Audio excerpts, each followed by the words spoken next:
I'm Ginny Buckley from the UK-based electric car advice site electrifying.com. I'm also a juror for the World Car of the Year Awards, so I thought I'd break off from testing all the different models in contention for this year's awards at our LA test drive event to tell you about one in particular, this one, the Kia EV9, which is in consideration for the title of World Electric Car, along with the overall Car of the Year award.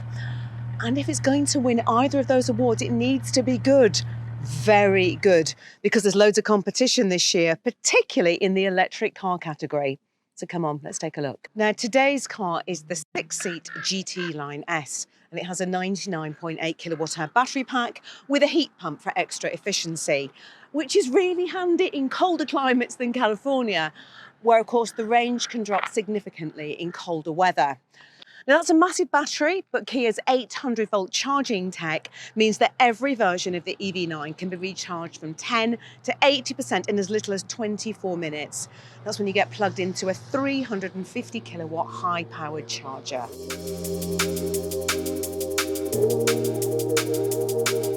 So inside, I think it's really modern and sleek, and it's awash with sustainable fabrics in here, like materials that are made from recycled plastics.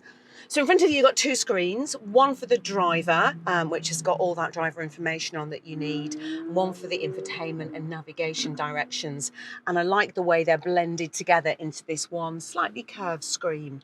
You've got a central section here in the centre that operates all the climate controls. I also like the way that you've got some physical buttons here as well for the climate control, which are much easier to use, I think, when you're on the road and driving. You do have some haptic controls here as well for things like the media and map, which allows you to navigate quickly. I'm not massively keen on haptic buttons usually, but these do actually work quite well. And also reducing the number of switches and buttons that there are in the interior helps Kia to keep the overall carbon footprint of the manufacturing of this car as low as possible.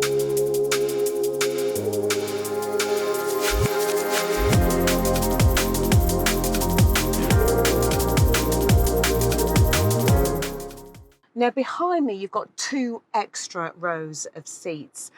There's generous space in there and plenty of space for passengers, along with loads of charging points for all their devices. So this is the 6-seat option. If you go for the 7 seats, you don't get those really comfy captain style chairs in the back. Instead, you get a middle row that will seat 3. I think what I will say about the EV9 generally is that it's a very generous car size-wise. So often I find that the space and the quality of the interior deteriorates the further back the car you get, and that's definitely not something that I can level at the EV9. So just coming back to the front again, you've got loads of charging points and devices in the back. You've also got loads in the front as well, along with plenty of storage. Got brilliant big cup holders in there. A good sized storage space here in the middle, and actually underneath you've got this really handy bin down at the bottom, which is great just for chucking things like your handbags into it. Okay, let's go for a drive. Now in the driver's seat you do feel like this is a big car, perhaps not by American standards but certainly by European standards. You can feel the weight from the battery slightly as you go into the corners, where it feels like the heavy SUV that it is. However, it also feels surprisingly easy to place on the road. I think the fact it's not too high and not too wide help with that. The massive battery pack, which is powering the EV9, it's integrated into the underpinnings of the car, and that gives it a really nice low centre of gravity, and you can feel that. It feels pretty solid, and I'm getting very little body roll going into the corners on this road, which I like. It's also very easy to get a good driving position. You've got plenty of range in both the seat and the steering wheel. There's loads of adjustment there. Oh, and this is a new Kia steering wheel. It's got a kind of slightly flat top, and it's the first time we've seen this, and it feels nice to grip when you're driving. It's just a steering wheel that feels good in your hands. The seats are comfy, and I really like these headrests with their mesh coverings. I mean, it shows that you don't need big cushions for headrests in order for them to be comfortable. Because the EV9 has got the electric powertrain, of course, you've got loads of torque right from the get-go. You've got no trouble getting up to speed in this thing. but there's also enough poke when you need it for overtaking. It doesn't run out of steam. If you stick it into sport mode, it livens it up a bit. I wouldn't exactly call it sporty, but it is agile for a car of this size. Now, one thing I really do like is the steering, which, as I said, has got a nice weight to it.